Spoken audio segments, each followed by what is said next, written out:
everyone, and welcome to Game Week 1 in my new series, Match of the Delay, sponsored by Fanatical. This is the series where 20 of your favourite Football Manager content creators will compete in a Premier League-style tournament to see who has the best tactical mind. Last week we found out who our creators will be managing, and today we dive into the action with Game Week 1. I am joined on today's episode by a 7-time Streamer Showdown champion in Lelujo, and it's very rare that you get to do this in the world of punditry, but we've actually got one of our competitors' fathers here with us today as we welcome Omega Dad into the studio to be part of our panel show. Gents, thank you so much for joining us for today's episode. Thank you for the invitation. Very much appreciated. Yeah, thank you very much. Looking forward to this. The fixture computer threw up some amazing games for Game Week 1, and our featured game of the day is Liverpool, managed by Omega Luke, taking on Manchester City, managed by TonyJameson, a very early potential title decider. This one was watched for us by Nerdphonic. Thank you for joining us for this early season clash between Manchester City and Liverpool. Both have unfamiliar managers, but that hasn't altered the expectations of title success come the end of the campaign. TonyJameson's Man City will line up in a 4-3-3 formation. There's no surprises that Danger Man Haaland starts up front, with Rodri protecting the back four in his usual defensive midfield role. Omega Luke will raise eyebrows for taking on the Liverpool job without his assistant manager, who coincidentally also happens to be his father. But his team selection may raise a few more, as he leaves behind the heavy metal football of the past, changing to a 4-2-2. Here we go then, match number 1. Now, TonyJameson's a very funny guy, but I like him quite a lot actually. Lovely guy, cracking head of hair. Robertson will whip this corner in, he does. Konate's head meets it, goes past Edison, Konate runs off to the corner. We'll get that near post in, the Konate big win, bosh! Passes to Van Dijk, back to Arnold. Build-up play here, a bit of a dicey back pass to Alisson, who just about deals with it. Konate brings the ball forward, McAllister put under pressure, he's lost the ball, Walker streaming forward, puts it through to Haaland. That looks tight, but he runs off anyway. Might be off, but I don't think he is. That's McAllister's fault. I think Liverpool's big weakness is that centre mid. Nunez passes into space for Salah to find the ball. Back for Diaz. Can he find the finish? No, he's hit the post, but Szoboszlai follows up. Makes it 1-1. 2-1. That's the fastest VAR check I've ever seen in my life. I tell you what, it's a cracking half really. We've had a lot of opportunities, just had one pass mistake. They pressed us a lot, but we've been dominating after that. Played back to Suba, but McAllister dispossesses him too easily. And Liverpool with a chance now to build up from the back through Diaz this time on the left-hand side. Salah dropping deep to collect the ball. Plays a lovely ball through to Nunez. Can he reach it? He cannot. Ake just about gets it out the palm of it. What? Yes! What's happened there? Dominic Szoboszlai from the right. I wasn't even sure I was going to play him. Haaland with a wayward pass to Diaz, who's steaming away once again down that left-hand side. Cuts in, finds Nunez, who can't find the finish, hits the post. Salah just about recovers the ball, pings the ball across. Diaz beats Stones to it. Can he finish? No, he chooses to lay it off to Salah. And McAllister with a long-range screamer, my word. Oh, it's a good job Match of the Days after the watershed. Unbelievable. Because that should not be shown to children. I'm at a loss. How the hell has this happened? With that substantial lead, meaning they can take their time and just play this game out. But it looks like Diaz has other ideas as he plays a through ball to Jota, who turns, and oh my God, not another rocket! It is 5. It might be off. How is that? Care. How is that even a thing? Goal. I got a goal. The linesman don't think it is. Come on, VAR. Don't be silly sausages. Yes, get in. 5-1. Statement made. Yes. He's got no right to score from there. Is Edison meant to be decent? I might have been given one of the best teams, but I'm not here to mess around. I'm here to win this thing. Match of the Delay. Omega Luke is here to win it.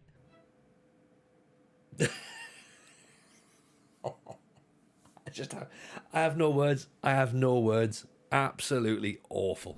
So that was a huge statement of intent by Omega Luke and his Liverpool side there, but a very disappointing result for Manchester City, which actually will see them drop into the relegation zone. I spoke to the Manchester City manager TonyJameson earlier to get his feedback on that first game. So Tony, you have just had it handed to you by Liverpool. what is your take on the game? What happened in game week 1? What didn't happen is the question. What didn't happen is Man City didn't turn up. That's what didn't happen. What did happen is Liverpool definitely did. Liverpool showed up for the full 90 minutes, and my lot really need to do a lot better. We lose the ball high up in the Liverpool half, and then there's a sort of, not like a counter-attack on the way, but they sort of get the ball up forward, and it looks like we're going to shepherd it out. It's fairly simple. Ederson comes to collect. Ake's kind of like holding Jota off. And between the two of them, they've just got to decide who's gonna have it. Yeah, is it going to run to Ederson, or is Ake going to clear it? Well, Ake decides he's going to clear it straight to Szoboszlai, who's 25 yards out with an open goal, and he just slots it straight into the empty net, and it's 3-1. And at that point, I'm losing my mind a little bit, because that's a really, really silly mistake. Yeah, it did look like you had a little bit of a day of it, but I do have to ask a tactical question. Kevin De Bruyne on the left wing. Can you explain that one for me? Vibes? I don't know. Like, to be fair, De Bruyne, I thought I'd stick him out there. I thought I'd put, I had Foden in the 10 spot, and I had Bernardo Silva out on the right. And to be honest, if I had my time again, I wouldn't play Foden, because Foden just wasn't very good. I would maybe have put De Bruyne in the middle, and I'd maybe have put maybe Grealish or Doku, possibly a bit of pace. But I mean, it's easy to say that at the end of the whistle when you've lost 5-1. But I guess in a sense, if it works, then it works. But it's one of those at the end of the day. You know, I don't think De Bruyne in the left was the issue. I think Ederson in goal was the issue. Yeah, that was going to be my next question. If you could describe your goalkeeper Ederson in 3 words right now, what would they be? What's he thinking? And Tony, things don't get easier for you going into game week 2 as you take on Dodgee Gamer and Arsenal next week. Are you going to be making some tactical changes to this team to hopefully get a better result next time out? Yes. Well, maybe not adjustments to the team, but certainly adjustments to the shape and the playing style. I don't think we'll be as high defensively as we were against Liverpool. I think maybe that was a slightly foolish on my behalf, expecting to press and sort of really force the issue. That was always going to be a high intensity game, I think, against Liverpool. Arsenal probably again the same, so maybe we'll sit back a little bit more. I don't want to give too much of the game plan away just yet, but Liverpool and Arsenal, match day 1 and match day 2, it doesn't come harder than that, right? Thank you so much to our Manchester City manager, TonyJameson, joining us for his post-match thoughts. But I'm going to throw things over to our panellists now, starting with you, Omega Dad. What do you reckon on your boys' performance with this Liverpool side in this first game of the season? First of all, it was a good result. I mean, Man City are a good side, but I thought the difference between the two sides really was how quick Liverpool pressed and closed Man City down. Prime example there was Liverpool's second goal. They quickly pressed onto the defence very quickly, stopped the keeper from playing the ball out. He had to go long. Liverpool won the ball back, straight down the wing, bang, goal. Their third goal, the McAllister goal, was the same. He got the ball on the edge of the box. You know, no one around him, no one pressing him down. Picked the spot, great goal. And then the last goal really was just the same, really. Liverpool played the ball like back to the defence, played right through the midfield, played a killer ball to the edge of the box. No one on Jota at all, and he picked his spot and put it in the back of the net. The only time I've seen Man City closing down that quick, they scored from it. McAllister made a bad mistake. He had 3 players on him, passed one of the Liverpool boys, got intercepted, goal. So difference between the two teams, I felt, really was how quick Liverpool pressed them. Yeah, for sure. Now, Kev, I'm going to throw this one over to you as a veteran of the PvP scene. Obviously, this is a pretty disappointing result for Manchester City and TonyJameson, losing to a potential title rival on game week 1. I mean, I think it's pretty impressive to manage to make that Manchester City team look that poor.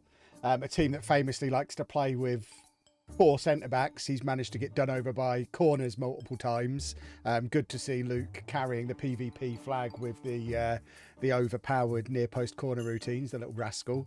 I see you, Luke. I see what you're doing. But yeah, it's a worrying sign for Tony that he can have that. I mean, I know Liverpool are a good side, but Manchester City shouldn't be shipping 5 goals against anybody, and I would be worrying already if I was Tony, because you can't be conceding 5 goals with Manchester City ever. He's done. Sack him now. He's finished. He is done. Kick a bloke when he's down. I will. You might spot a theme. And also another theme that you may spot in this one is that near post corner, which works supremely well at the FIFA E World Cup. I mean, it's been working for years.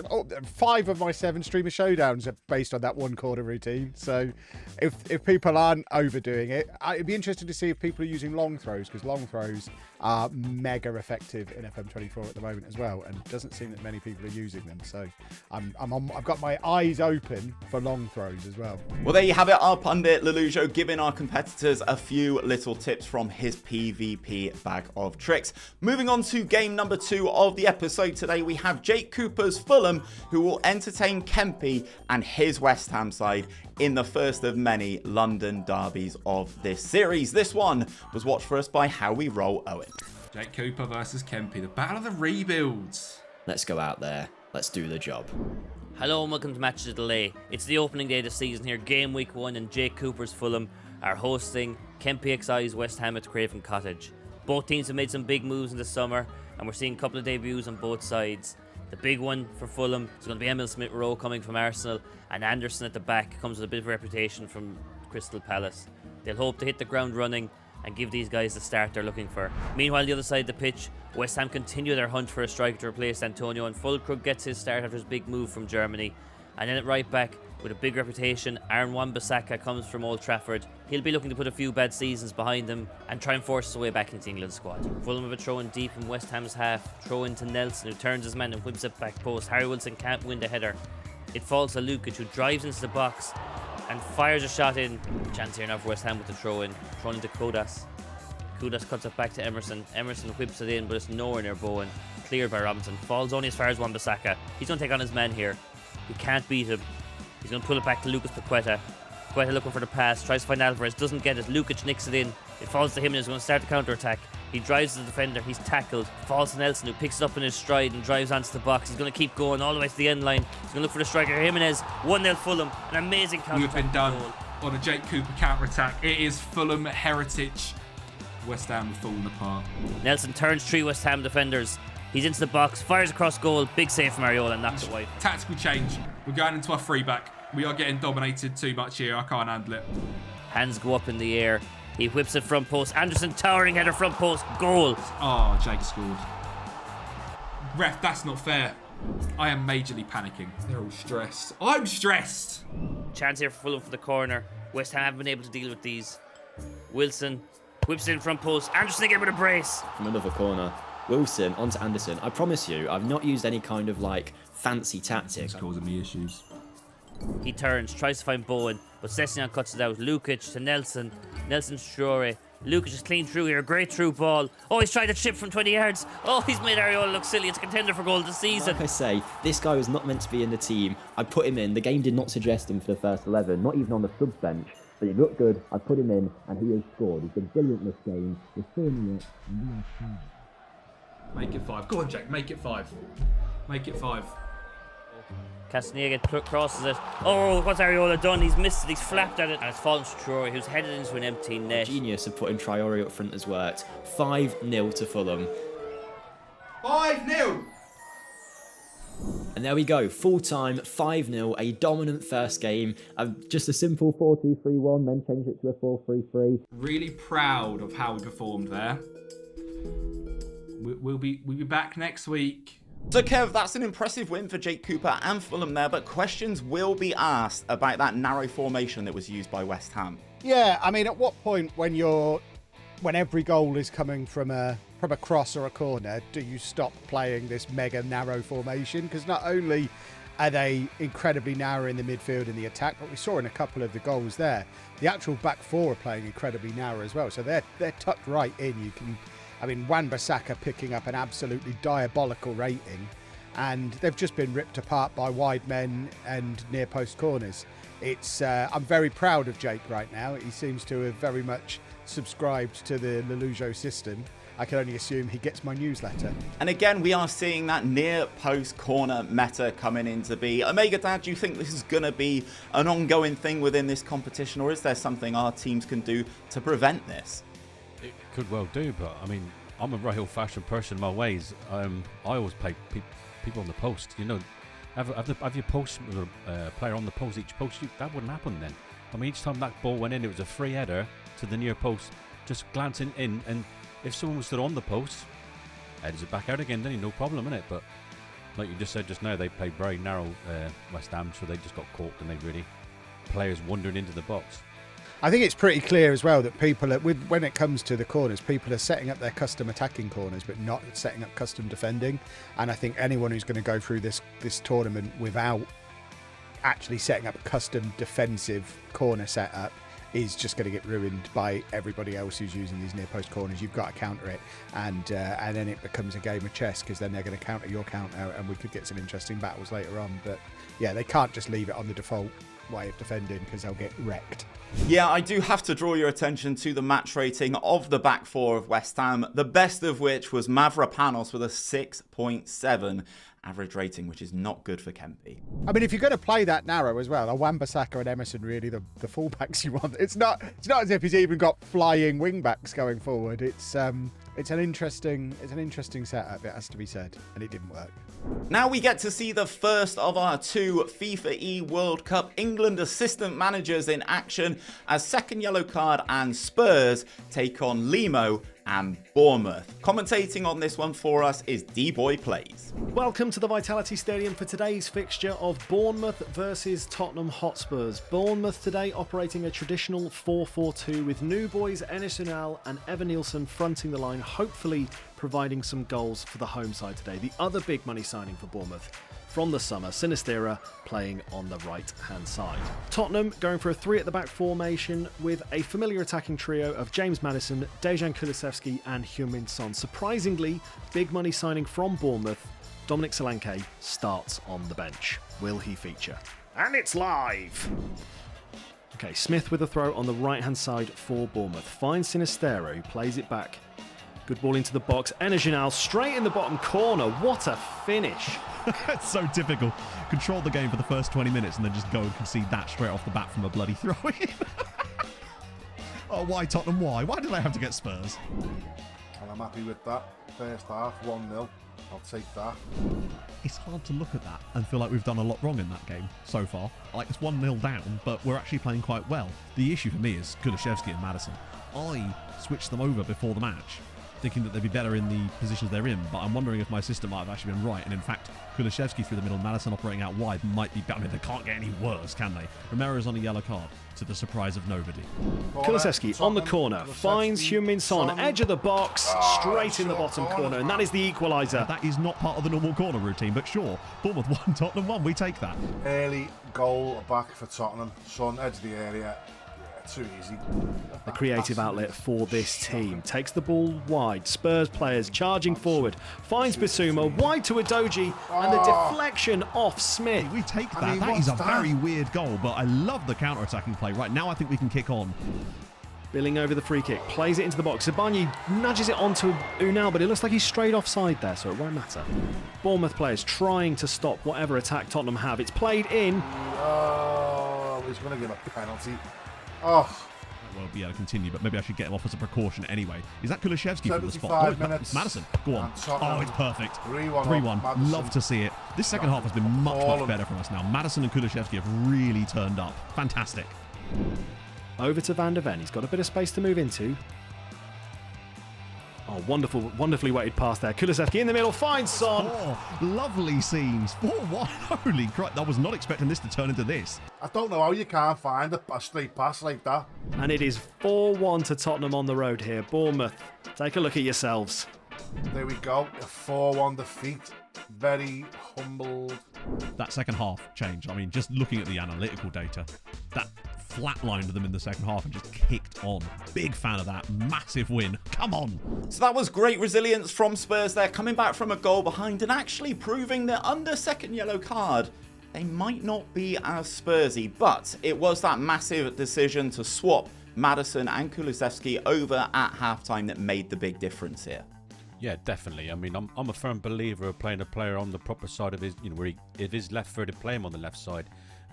Sometimes it works better. You get the ball over a lot quicker, and that proved that it worked for Spurs in the second half. I mean, I felt Bournemouth just sort of like almost committed suicide. Really, they just pushed forward so quickly, and Spurs caught them on the break. And 3 goals. There was players inside the Bournemouth, well, Spurs outnumbered the Bournemouth defenders and got 3 goals from it.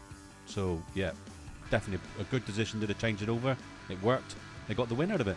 And obviously, Kev, not the most traditional in Football Manager formations that we're seeing here. No 4-2-3-1, no 4-3-3. Do you really think a 4-4-2 can work in Football Manager in 2024? I've seen it work many times. It won't work against this coward's back 7 that we've got on there at the moment, because you're just going to get outnumbered everywhere. But there are certainly, if you've got someone who's playing narrow, going old-fashioned, getting the ball out wide, getting the crosses into a couple of big or quick guys in the middle, yeah, it definitely works. But there's a time and a place for it. And playing against a flat back 7 is not the time or the place.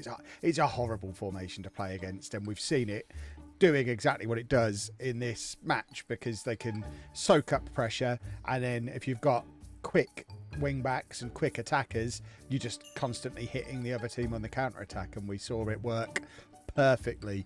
And then even if the counter attack doesn't come off, you've got 5 men back with that back 3 and the 2 defensive midfielders. So yeah, it's filth. I don't want to see any more of that. I'm disgusted by it. So that means you have a little bit of frustration with second yellow card then? No, Matt's a lovely guy. The Spurs has got into his system there, and he needs to knock it out of himself. This isn't okay. Next up, we see the first of our promoted sides as TomFM takes his Southampton side to the Emirates to take on Arsenal and Dodgee Gamer. This one was watched for us by Sore Loser. First game of the season. I am really excited for this one. We're away at Arsenal, and it's going to be really tough as Southampton, but hopefully we're going to have a nice counter-attacking system which is going to hit them on the break and maybe earn ourselves a point. If we can get a point away from home at Arsenal, that would be amazing. All right then, here we go. It's game week 1 of the Match of the Delay Premier League, and what a start I have. I mean, I'm up against TomFM first of all. Now, he's only managing Southampton, you know, but again, it's one of the most experienced FM YouTubers out there. It's game week 1 in a brand new Premier League season as Dodgee Gamer's Arsenal hosts TomFM Southampton at the Emirates. It's a rare start for Kieran Tierney at left back as Dodgee Gamer opts to give Raheem Sterling his debut as well. A 4-3-3 lining up with Thomas Partey as the defensive midfielder, with Gabriel Jesus leading the line. Arsenal will be looking for key man Bukayo Saka to lead the charge today. And Arsenal's opposition today are TomFM's newly promoted Southampton.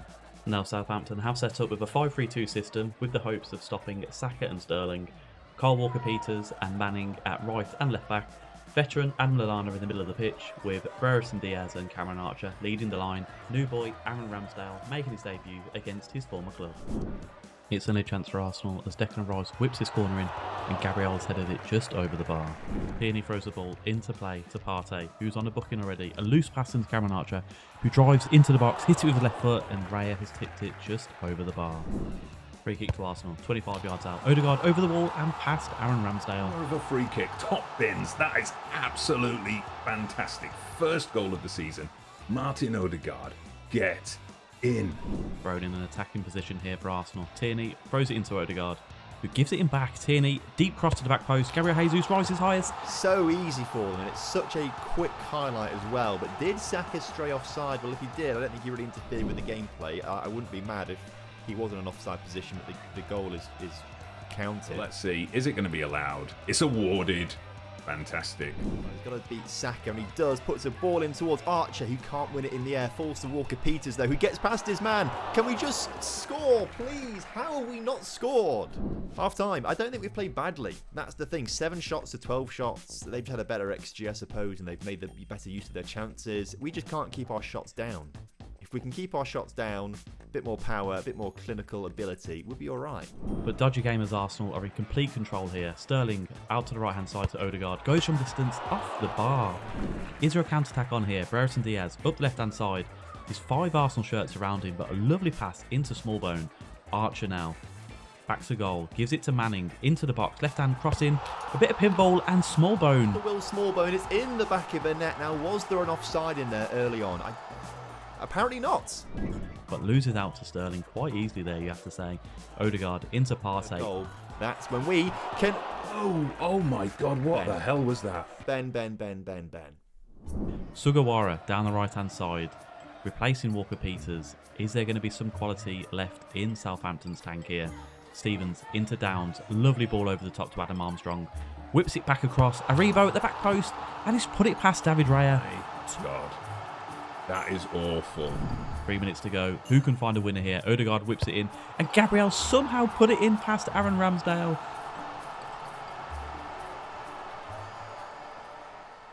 Ooh. Oh my God. We just about hung on in the end there. That was much, much tougher than it should have been. But a win's a win. Oh, that's tough. That's so tough. So Kev, obviously that is heartbreak for Tom there, but there is still some positives to take out of this, pushing a title contending Arsenal side all the way. Yeah, I'm just impressed that Tom still knows how to actually play a game rather than just simming through the season. So it's nice to see him, put a little bit of time in, and he actually did quite well. And those Gabriel headers are absolutely inevitable. I'm managing Arsenal in the network game at the moment, and he's almost a goal a game doing exactly that. Odegaard, beautiful free kick from him. It's surprising to see how little Arsenal actually created from open play as well. So if you line those two teams up next to each other, the fact that Arsenal needed a direct free kick and a near post corner to deal with Southampton, I would say that that's quite an alarming situation for Arsenal, and probably something they maybe want to look at, tweak this side for whatever reason. And I say whatever reason, the reason is probably Raheem Sterling, but for whatever reason, it just wasn't really firing for them. And get Martinelli in there. Goodness me. I'm appalled at the lack of Martinelli and Havertz in this team. I can understand that. But over to you, Omega Dad. Obviously, it may not have been pretty, but it was Arsenal that did emerge with the 3 points here. And I guess that's all that matters, right? Yeah, it is. Yeah, it is the most important thing here. It's a great result for them because, Tom done all the hard work in getting them back into the game, and to pinch it again by the late winner, you've got to take their hat off to that's how teams win the league, by winning late on. We know that. But it goes back to those corners again, innit? And near post corners, get someone on the posts. I'll keep saying it. Next up is the second of our newly promoted sides, as Trequinho takes his Ipswich Town side to take on Josh Daly and Everton in their Premier League debut. Watching this one for us was the Steak Bake. Here we are then, match one in the match of the delay against FM Trek, and hopefully we can pick up 3 points. It's going to be an ask though. I will say that he's a very, very good manager on this game with lots of player versus player experience, whereas me, I'm a single player merchant. So let's hopefully go over, see what we can do. He is Ipswich Town. He's definitely been stiffed a little bit there. Right, here we go. Ipswich Town, managed by Trequinho, are lining up for their first Premier League game in 22 years with a brave 3-back formation. Last year's Championship top goal scorer Sammy Smodic starts just behind the strikers for his debut. Their opponents, Josh Daly's Everton, have gone for a much more familiar 4-4-1-1 formation, with Calvert-Lewin leading the line and the width provided by Dwight McNeil and Jack Harrison. Greaves is Calvin Phillips. Connor Chaplin has a bit of room here, shoots, and it's just past the post. A good early chance for Ipswich Town there. Hey, it's a good start. George Hurst. Hurst controls the ball well. Wolfenden into O'Shea on the halfway line. He's got the ball under his feet here, and Dominic Calvert-Lewin can intercept, and he does do. He goes through one-on-one with the goalkeeper, chips it from the edge of the penalty area, and it's a fantastic goal. And Dominic Calvert-Lewin puts Everton 1-0 up at Pullman Road. What's he doing? It was some terrible defending from Ipswich. They couldn't get the ball out from under their feet. They gave the ball away, and they just couldn't catch Dominic Calvert-Lewin. But before the goalkeeper came bearing down on him, he had already found the ball over the top and into the back of the net from a lovely 25-yard chip. And they're playing quite close to the halfway line. Greaves finds Leif Davis on the far left-hand side, but he has to cut back and come across his own defence here. Is O'Shea, Wolfenden. Sammy Smodic, 30 yards out from goal. Can he find a good pass here? He finds it to George Hurst, but that's a poor pass back. And now Everton can mount a counter-attack. Ball over the top in search of Jasper Lindstrom. Edge of the penalty area. He shoots. It's 2-0, and it's going to be checked by VAR. It's very close. Decision. I think it was onside. And in fact, I'm going to talk here because if it's not, good decision. And VAR has given the goal. It's 2-0 to Everton. Cheers, George Hurst. Throw into Ipswich Town on the far left-hand side of the pitch as Leif Davis throws it into Manchester City's Calvin Phillips. Connor Chaplin lays it back to Wolfenden. Here's Clark. Really good ball through to George Hurst. And Ipswich are back into the game. It's another tight offside. It's going to be checked by VAR. picking up the ball, which sometimes is a good sign. They're pumping their hands. The referee is listening in his ear, and it is going to be the goal that's given. Ipswich Town back in the game. Corner for Everton now. Garner whips the ball in towards the near post. It's headed away by Phillips, and then only far enough away to Harrison from Davis. Here's Harrison now. Really good pass to Mikolenko into space. Edge of the penalty area. Can he get the ball onto his foot and shoot? He can't. He finds Idrissa Gueye, who passes into Harrison. Idrissa Gueye beats his man. Shoots towards goal. Really good save from the goalkeeper there. I think he just got fingertips to that one. And it's going to be another corner to Everton. Garner with the corner now. Whips the ball in towards the near post. Wolfenden heads away, this time only as far as McNeil. Harrison is there, shoots, hits the post, across the line. The goalkeeper can't quite get there. It's eventually cleared away. Throw into Everton on the halfway line. Nice little spell of possession they've had here. Patterson into Tarkowski. He finds Idrissa Gueye. James Tarkowski across to Jared Branthwaite, who stayed in the summer rather than making the transfer to a number of clubs that wanted him, including Manchester United. Patterson on the right-hand side for Everton now. Really good ball down the line towards Harrison. He's got the ball on the wing, but has to lay it back. Patterson whips the ball into the penalty area. Dominic Calvert-Lewin is there, and it's just over the crossbar. I'm tempted. We're not got a much higher line at all. I am going to be sensible though, and just use my head a little bit and sit back with Garner a little bit and not overcommit. You know, I don't want to go and start time wasting anytime soon. We're going to roll in with this. Everyone's still fully fit, and hopefully we can capitalise on it. But I imagine he has got a big game plan coming up, so we've got to be careful. Is that tight marking? Yeah, tight marking. Let's get him injured. Do a man marking job on, is it Lundstrom? O'Shea, can you man mark? Big. I said something else then. Big DCL. Right. Are we happy with that? I think we are. Everton were pretty dangerous from corners in the first half. Let's see how they do in the second. Here's James Garner. Over on this corner, whipped again towards the front post, headed away well by O'Shea. Only as far as Harrison though. Garner back into the penalty area. Lindstrom shoots, and it's 3-1 to Everton. And Lindstrom gets his second of the game. Again, it's going to VAR, but this one is surely going to count. And just hope this has gone in, because he's a serious player, Trek, and I'm trying to get over the line against an Ipswich team. Is that going to be given? It's going to be awarded, and at this point, I imagine more tactical changes are going to come in. McNeil, another good passing move. McNeil finds a little bit of space. Can he whip the ball in? He can. Dominic Calvert-Lewin is there. It's headed away by Greaves. Only as far as Lindstrom, though. Garner again recycles the ball to Patterson into Harrison. Finds a bit of space across the penalty area, and Lindstrom gets his hat-trick. So is that a hat-trick for Lindstrom? I thought we were supposed to be marking him tightly as well. Doesn't seem to be happening, does it?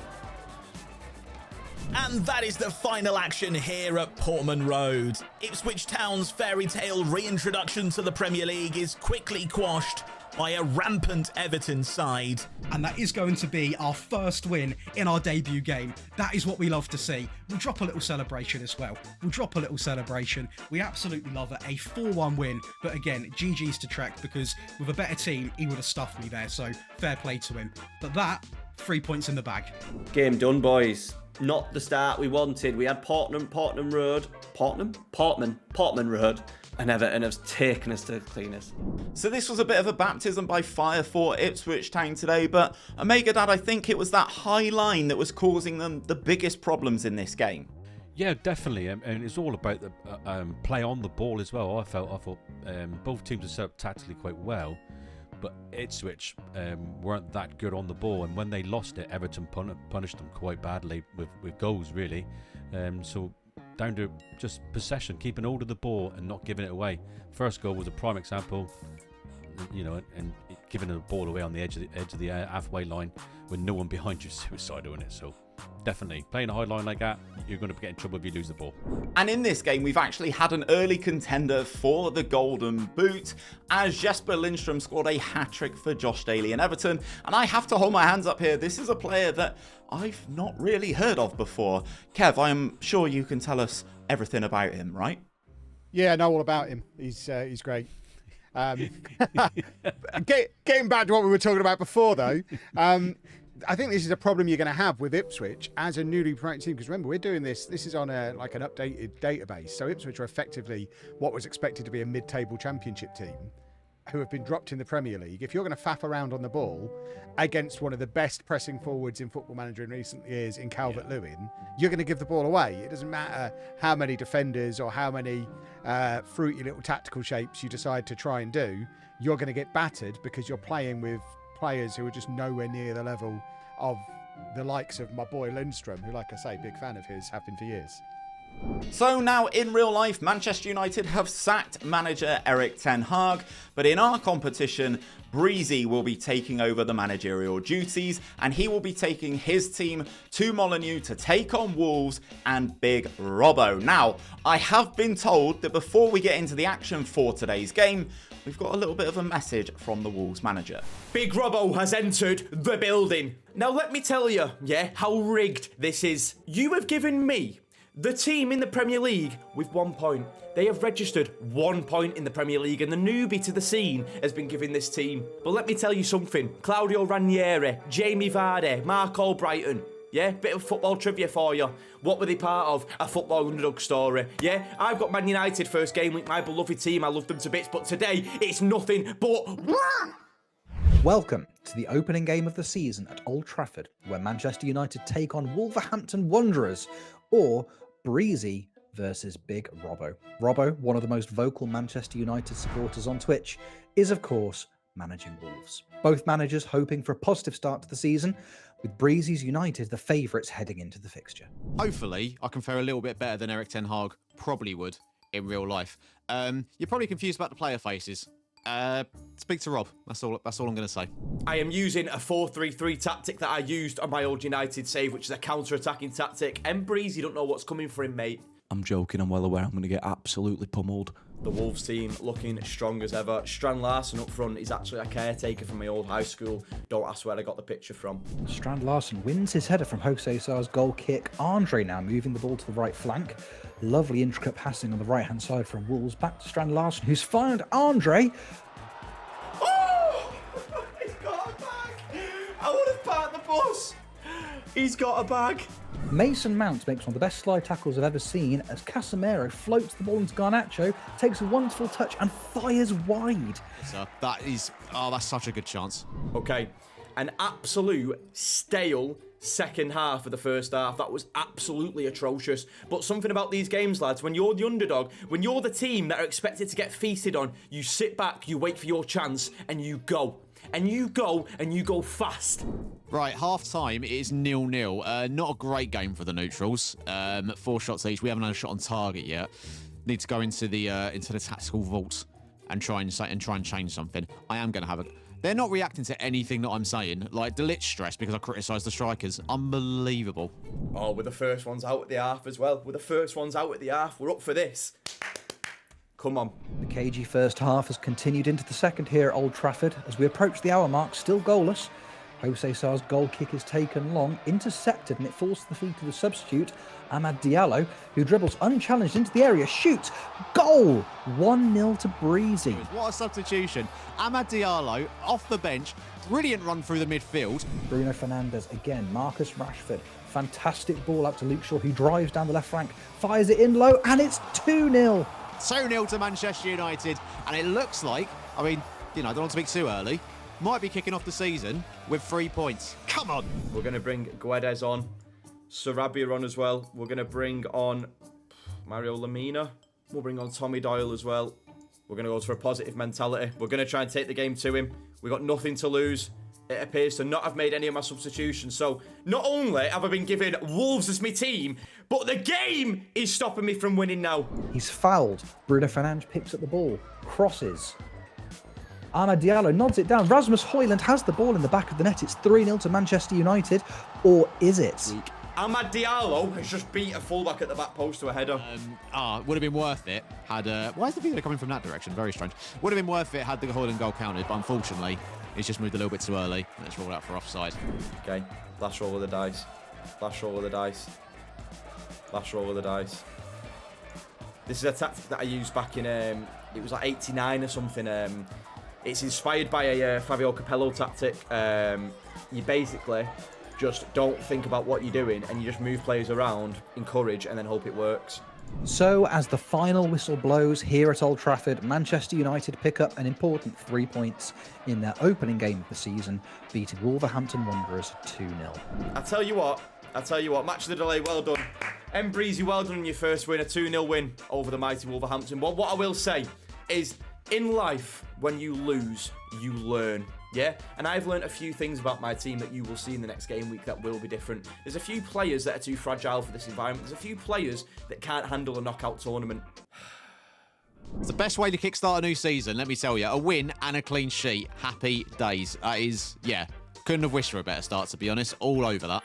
It's obviously not a shock here result-wise with Manchester United picking up all 3 of those points, but Breezy was pretty decisive, making a double substitution at half-time. Kev, is this something you would do if things weren't going your way? I mean, sometimes you need to. If you're playing rubbish, get it changed. It's good to see some decisive management. It shows it's exactly what Manchester United needed. They've gone from having a hairless manager in real life, pathetic, really hairy guy, Breezy. That's obviously the solution. So they needed to go really hairy. Maybe they should make note of that in real life and find the hairiest manager they can. But yeah, decisive changes. I mean, if you're Manchester United against Wolves and you're not winning, you've got to change something, haven't you? And we all know that a lot of the Manchester United players are bottle jobs anyway, so sometimes weeding those ones out early on and trying to find out who's any good, it's a sign of good management. A round of applause for Breezy. Good work. Obviously, bringing on those substitutions, bringing on 2 young lads as well for Breezy there in Kobbie Mainoo and Amad Diallo. Omega Dad, would you take that chance on these types of youth players in kind of a big competition like this? Definitely, yeah. You've got to be looking at these players, and if your first team players are not doing the job that you need them to do, let's get the youngsters on and see what they can do for you. And it proved that it worked for him. So there's a few managers out there. I mean, Pep Guardiola would probably do a change at half-time, I feel. So I'm a little bit alarmed that Breezy didn't start Mainoo, because who on earth... I mean, if you're picking a Manchester United 11, he's in it. So the fact he didn't start with him in the first place, at least he recognised his mistake relatively early on. But hopefully it's not something that he's going to keep doing. Yeah, I actually believe it was Mason Mount who started in that one. Goodness me, Breezy. I take it all back. Here we go. Say no more. He's lucked into that somehow. And towards the end of the game there, we saw some creative tactics from Big Robbo there, trying to get back into the game, just leaving 2 centre-backs at the back. But, Kev, have you ever seen this work in game? I mean, I've seen it. I've never seen it work. This looks like it's straight out of the Zealand playbook. He's moved the fullbacks forward. Zealand loves a bit of that. And, I mean, a flat front 3 is something that traditionally has worked quite well in FM. I mean, I get going for it, but at 2-0 down, I don't think you probably need to be a bit more decisive a little bit earlier.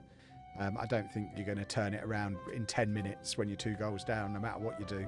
Next up, we have the M23 derby as Crystal Palace and ZimsMulaa take on MurphFM and his Brighton side, with both teams looking to get 3 points over on their rivals. Taking this one in for us was official Enrice. Right, Brighton versus Palace, big derby game. Ian Zims, how you doing, man? You ready to go? I'm ready to go, man. Ready to go, man. We support the Palace today. Come on, boys, man. Let's flip and do it. Brighton playing Crystal Palace. And here we've got the lineup for Brighton. The new manager, MurphFM. They're going to be playing in a classic 4-3-3 with Mats Wiefer and Ferdi Kadioglu starting in the first ever Premier League game for Brighton. And here we've got ZimsMulaa's lineup for Crystal Palace. Crystal Palace are playing in a 5-2-1-2 with Eze down in the number 10 spot. They obviously lost Michael Olise to Bayern Munich. So all the creativity is down on Eberiche Eze. And we've got a corner from Brighton, and it's Lewis Dunk. Lewis Dunk scores it! Beauty! Come on, we love a set piece, boys. Playing wonderful so far. Great ball to Mitchell. He's doing well. He's going to shoot. No, Munoz and Verbruggen. First time. Alright, lads, get in the flipping dressing room, man. Get in the dressing room. Got some serious conversations to have right now. Don't throw that boot at him, man. put the boot down, man. I'm throwing everything. I'm throwing a water bottle. I'm thrashing my arms. I'm doing everything. Lads, fix up. What the hell was that? Can it be dangerous? Eze is going to be... And Agatia, is he going to shoot from... Yes, he's going to shoot, and he scores the goal! Yeah, Jazzy in the room. Come on! Come on, boys! He's done well. Oh, he's done well. Oh, come on, boys. You're better than this. Oh! Don't pass it straight to him. Mitchell! You're doing? Give it a bit. Oh, my. 25-yard box. Mulder with a free kick, and Igor, and off the bar! But Nketiah hoists it away. Lewis, keep it in! Again on the free kick. He's taking his time for the free kick.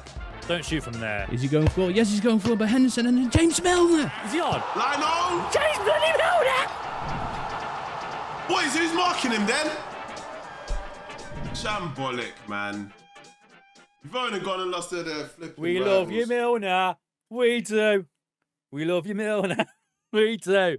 So it was the veteran of James Milner in the right place at the right time on this one with all of that experience. Omega Dad, how important is a player like James Milner to a team like Brighton? Oh, so much. So valuable. I mean, you got someone like him, you know, when you get into the last couple of seconds and that, they just know where to be, where to put themselves and all that, you know, and right place, right time, and he just finished it off from 3 points. You can't ask for no more than that in a very, very tight game, I felt. And Kev, this is going to be a tough one for ZimsMulaa and Crystal Palace coming out of this with a derby defeat. 4 times you've called this a derby. I am not having it. They are miles away from each other. At best, it's a rivalry. It is not a derby. That's absurd. Crystal Palace and Brighton fans in the comments, can you confirm it's not a derby? You don't like each other, but it's not a derby. I won't have it. What was the question? You've upset me here. They do call it a derby, though. We've had it in our comments. They've they lost call their it a minds. derby. It's not a chance. It's a derby. They hate each other. Okay, so ultimately, Kev, I was just saying it is a disappointing result for Palace losing on that opening day of the season. I mean, it's one of those things. Brighton are a much better side than Crystal Palace. So I think if you're Crystal Palace manager, you are not, when you're planning your season, you're not budgeting for a win over Brighton, I don't think. As much as you'd like one, this isn't a must-win game for Crystal Palace. So I think they didn't get hammered, brush themselves off, dust themselves off, move on, and they just need to be beating the likes of Ipswich and Southampton, and they'll be absolutely fine. They've got to set their targets at the right kind of level if you're Crystal Palace, who don't have a derby. Now we have a former streamer showdown champion in Mckins taking on a PvP newbie in Mooono streams. This is Brentford versus Nottingham Forest. This one was taken in by the Gibbs Show. It's Nottingham Forest, so the fixture on paper is not too bad. I mean, Monique is a girl, and we know that girls don't know a lot about football, so...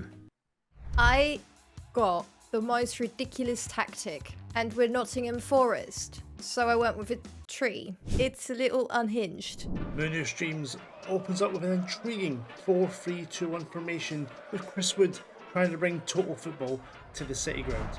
Brentford manager Mckins, a former streamer showdown champion, has gone with basic 4-2-3-1, but possibly simplicity is key to success for the PvP veteran. Vissa, he's been a busy open half hour for Vissa. Rico Henry, space down the left hand side. Can he pick out a cross? Oh, he takes on his man. Back to Vissa. He's at the byline. He crosses the line. Oh, it's a great block defending there from Forest. Sangari gets away. Chris Wood. So far, so good though. Another corner for them. So far, we've defended them okay-ish. Corner to Brentford. Left foot and Leemo plays it in. Milikovic goal! It's the opening goal for Brentford. Into the goal. Brentford 1, Forest 0. I am delighted. What a start. I jinxed it. So far, so good though. Another corner for them. So far, we've defended them okay-ish. Into Ward-Prowse, deep, right-footed, over the top. Wood knocks it down. There's Elliot Anderson. Into Morgan Gibbs, right. He's through and goal. Can he find a finish? Oh, it's a big save from Mark Flecken, but it's a corner. We could have played better. We could have scored more goals. I don't hate it. I'm going to tell him it was very good and we're just going to go. We're going to play. I read an interview earlier, and he was like, I gave the speech of a lifetime during the World Cup of 2010, and that's when we turned the game around against Brazil. And it was the funniest thing I've ever read, because I'm pretty sure that wasn't really the case. I just did that. Into the second half, corner from Brian Buemo, and it's a goal! It's Christopher makes it 2-0. Oh, a copycat of the first goal. My massive centre-backs are doing it for me. I'm very, very happy with this so far. Did he drop it from his hands? Did the goalie drop it from his hands? Because it looked like it. he looks for Morgan Gibbs-White. The little fighter Sangare, he's had a good game despite being 2-0 down. Anderson, what can he do? Oh, he's had great. What a space from Moreno down the left-hand flank. Cuts inside. He's got options. He's got options. He's got himself. Oh, it's just over the bar from Moreno on his right foot. It's Brentford 2, Nottingham Forest 0, and we have got off to a fantastic start. Very, very happy with that. 2 big boys from corners, clean sheet, Pinnock, unbelievable. All right. Well, we weren't good enough. I'm fuming. Furious. But okay. I'll see you next game. That was a solid performance from Mckins there, but Kev, he could only break through via set pieces with no goals coming in open play. This seems like something directly out of the Lelujo Streamer Showdown handbook. This is how tournaments are won. You set pieces. If you've got your set pieces working better than everybody else's, you win tournaments. Mckins once managed to do that, just once. But you know, he's obviously learnt something from his time spent knocking around in the little champions compound that we all live in. Once you've won a showdown. We've obviously seen quite a lot of goals from corners this evening in some of the other games, but this is probably what you would expect from a team like Brentford, someone who are so physical. Well, you know what you're going to get from Brentford. They work on their set pieces quite a lot, so yeah, you've got to do something against it. I'm not going to say it again. It's probably getting boring for me saying this. Put people on the post. It stops all that, you know. But yeah, they'll learn. It's learning process, isn't it? And I'm sure she will learn as her PvP experience develops in this competition. Now, moving on to the team with the most players available at their disposal, we have Chelsea and their manager Mustermann, who has created an absolutely outstanding attribute-less skin. I don't know if he's going to use it here, but it will be very interesting to see if he does. He will be taking on Newcastle United, who will be managed by Ticker in this competition. Watching this one for us was United City FM. Game week 1, and it's Newcastle, led by Ticker, versus Chelsea, led by Mustermann. We can see immediately from the 2 lineups that Chelsea have gone for a very interesting system and trying to overload the left-hand side. We've got Cucurella, Jackson and Sancho all playing down that left-hand side. Look for them to create opportunities there for Nkunku to put away. Newcastle, a bit more traditional in their shape, 4-3-3, but quite a defensive-minded midfield 3. Is there going to be a gap between them and the strike force? Can they create the chances for Isak? Let's find out. Right then, the big game against Chelsea. This is going to be a tough one. I am kind of worried about this one as the players come out for us here. Nice little huddles there that's going on. We will sort this out now. Come on. Good afternoon. Welcome to Match of the Delay. Here we are, game number 1, Mustermann FM versus Ticker 147. But this is the first PvP game I have played in the best part of 20 years. Quiet first half here, but at the end of it, here is a long-range effort for Chelsea. Free kick, and Nkunku pope up to it though. Brilliant save for him. Parries it away out on the far side. Where is the space going to come from here for Newcastle? Livramento into Joel Linton. He drifts out wide left to try and find the space. Cuts the ball in for Barnes. Jinks past the defender into the box. Curling shot by him, and it's a goal for Newcastle. Harvey Barnes. Cutting in on that right side. Whipping the ball around the goalkeeper for a great finish. And that is why we have him on the wing. Patient build up here across the back line again. Fofana steps into midfield. A good ball up, and Nkunku jinks past. Oh my word. He has not got his shooting boots on. Tries to skip past Fofana, doesn't manage it. Fofana gets the foot in, and it sets Chelsea going on a counter-attack. Sancho into the path of Jackson. Long-range effort from him. Hits the post from distance. They're a constant threat down that left-hand side. Can he put the quality ball in that he's been missing so far? Uses Mudryk, who gets to the byline, cuts the ball back, and Nkunku drops off the defender, sweeps the ball again. I'm so glad he doesn't know how to finish. Oh my days. And congratulations to Mr. Ticker 147. Smash and grab, but I'm pretty encouraged with that. I think there was some good signs and something we can build on. I feel so bad. I feel dirty. I feel dirty. We take a 1-0 victory.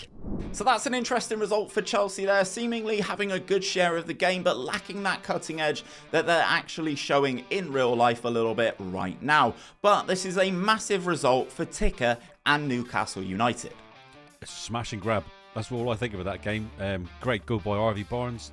Good team goal, played it through. Found the gap, ran into the space and all that, and put it away. And Chelsea had how many chances did they have to score and didn't take it? So, yeah, smashing grab by Newcastle. Well done. So, for those of you who saw the lineup come in, Mustermann tried a little bit of mind games with his formation loading into this, overloading that left-hand side. It's a little bit of mind games, and then he changed into a more traditional formation that you probably would come to expect. A little bit of mind games. Kev, mind games, do they work in PvP? Is this something you've got experience with? I mean, I was very excited when I saw what was very close to my favourite tactic, the Special K, which I do wheel out on special occasions, but it wasn't quite a Special K. But I think the thing with mind games is you got to actually be good at them, or you look like a wally. There's no use doing it and then losing. You've got, I mean, I would be sticking to my guns. If you're going to do a tactic like that, actually do the tactic. Make it work. You got to force the other person to make the change before you just switch back to doing what you're doing. So massively stick to it, overload that left-hand side, make them do something, and then switch back. And then you can get it like into a nice little game of chess. But yeah, just doing it for the initial reaction and then immediately switching away from it before you gotta stick with it a little bit longer. The other person has to react, or it's kind of just faffing about for the sake of it. And I have to ask you guys what you think of Ticker deploying 3 central defensive midfielders in front of that flat back 4. Yeah, pathetic. Absolutely pathetic. But you know what? It worked, didn't it? Yeah. What a boring 1-0. I hope they're both proud of themselves. Goodness me, this is supposed to be entertainment. And last but by no means least, we have Aston Villa being managed by Maggio, taking on the last of our newly promoted sides in Leicester City, managed by Llama. And this one was watched by my favourite Portuguese man, Godly Fabio. Welcome back, ladies and gentlemen, for another game in the match of delay, game 1 week. We got Maggio's Aston Villa versus Llama's Leicester. So Aston Villa is playing with a classic 4-2-3-1 with a beautiful trident behind Ollie Watkins. I have high expectations for this team, especially Watkins. And Leicester with a classic 4-3-3 with someone coming back to the Prem. Vardy, let's have a party, boys. Come on then, you foxes. Let's see what we've got. Right, first game of the season, Leicester at home. This is winnable. Leicester are in a tricky spot. O'Coley, Vestergaard on the middle. Throws wide to Christensen. He gives it to Mavididi. What can Harry Potter do? He goes in, not to catch the pen. I think it was actually out. I think the ball was already off the pitch. Right, Emi Martinez, king of the penalty saves. Big Emi. Oh, yes. He has. Gone the wrong way. We'll take it. Didn't go the right way. Not sure that was a penalty. Buendia crosses. O'Coley in the sky. Recovers Buendia. Gives it to Tillmans. What he's going to do? He shoots! Just up. Aston Villa keeps the pressures with another corner for Buendia. Buendia crosses. Vestergaard this time cuts. Buendia with the ball. Gives to Tillmans. What is his options now? Gives it to Konsa. Konsa gives it out wide to Cash. Can he find redemption? Can he find redemption? Cash shoots! Now more pressure by Aston Villa. Buendia. Torres! It's in! That's all you got to do, man. Just jump and head the ball. Jump, head the ball. 1-1 to Villa. Buonanotte to strike! Best! 1-1 draw. We'll take... Oh, hang on. Villa get a trophy for a 1-1 draw, do they? It's not what I wanted to start the season. So Kev, this one wasn't a classic, but Llama and Leicester City will be definitely the happier of the two sides getting out of this one with a draw. Yeah, I mean, there's no probably about it. I touched on it earlier. This is... Remember, what we've got here is effectively a championship Leicester team against an Aston Villa team that qualified for the Champions League. There should be an enormous gulf in quality between these two squads, and there wasn't. So that it's an incredible Leicester performance. They should have been battered. I don't quite know what's gone on at Aston Villa. This guy managing them, who I'm not familiar with. I don't know this Maggio guy that you talk about. But I mean, he needs to do a little bit better than this, doesn't he? The fact that he's had to rely on bringing on a big guy and nodding in a corner to rescue himself in a game that he should have won comfortably from the beginning. Ollie Watkins is one of the best strikers in the Premier League in Football Manager. And to have him post a 6.4 just screams you've got everything set up wrong and need to do better. And also, Omega Dad, a very interesting selection for me in this one for Maggio, starting Tyrone Mings over that goal scorer, Pau Torres. Definitely. I mean, I don't know whether it was him who gave away the penalty, but I definitely wouldn't be starting him over it. He's only just come back as well from an injury, so you don't know whether he's right or something things like that as well, do you? So, questionable decision. I mean, I agree with Kev there. Aston Villa should have done better. Yeah, Watkins up front, you got to be supplying him with the balls through the gaps, things like that. They just didn't do it. So now that we have all of our games in the books, let's dive in and take a look at the tables after game week number 1.